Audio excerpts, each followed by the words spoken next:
Let's talk about something that pretty much everyone feels but nobody likes to admit: self-doubt.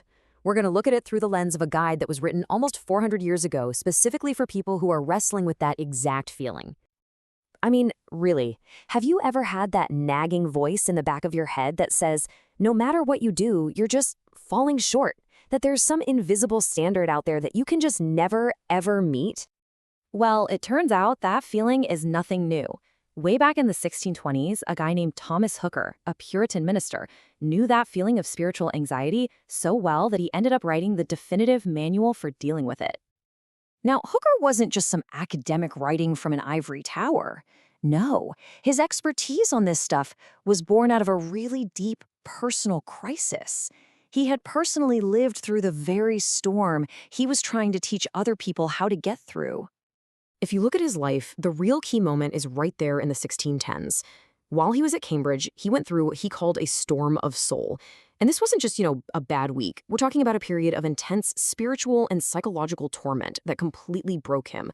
But it also built him back up into the person who could write this guide. That experience became the absolute foundation for everything he did later. Just listen to his own words. He felt distraught, under the weight of God's terrors.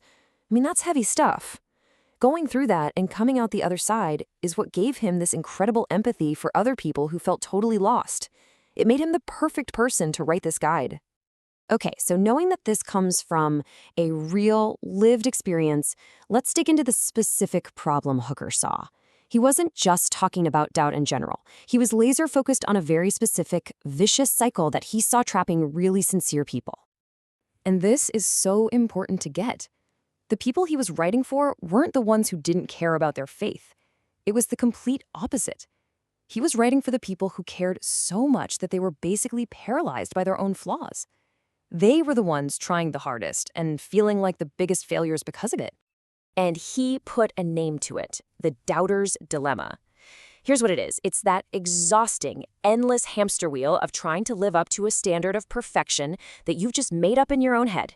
You imagine this flawless version of yourself that you have to become before you're acceptable, but the goalpost is imaginary, so you can never, ever get there. So how does this whole dilemma actually work in our brains?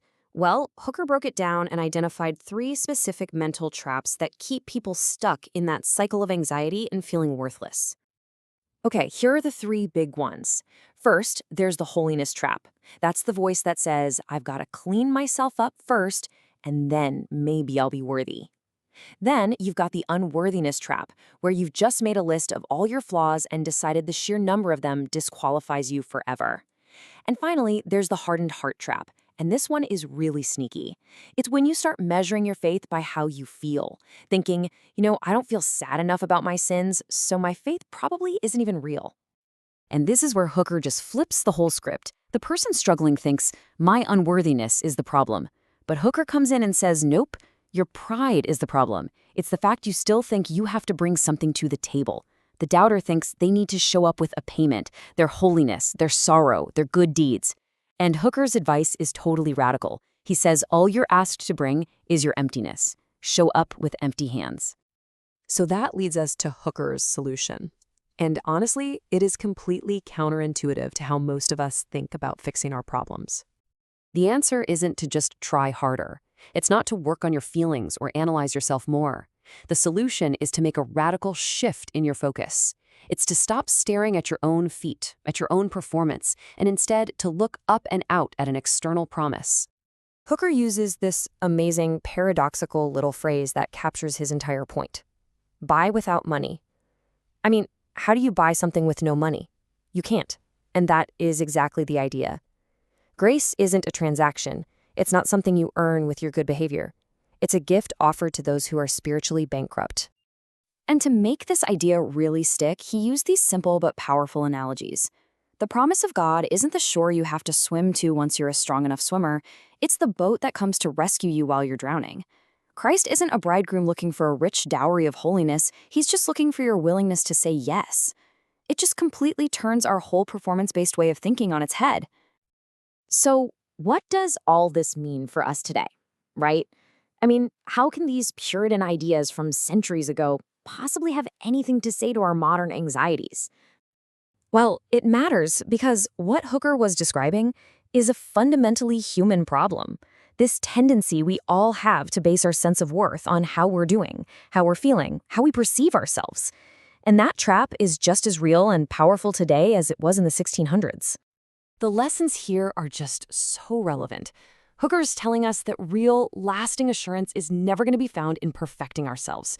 He's reminding us that our feelings are way too unreliable to build our security on. He shows us that the way out of the anxiety loop is often to look outside ourselves.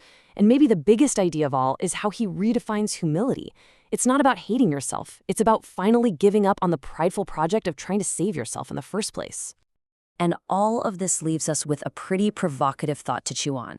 We live in a world that is constantly telling us to look inward, find your truth, be your best self. But what if Thomas Hooker was right all along?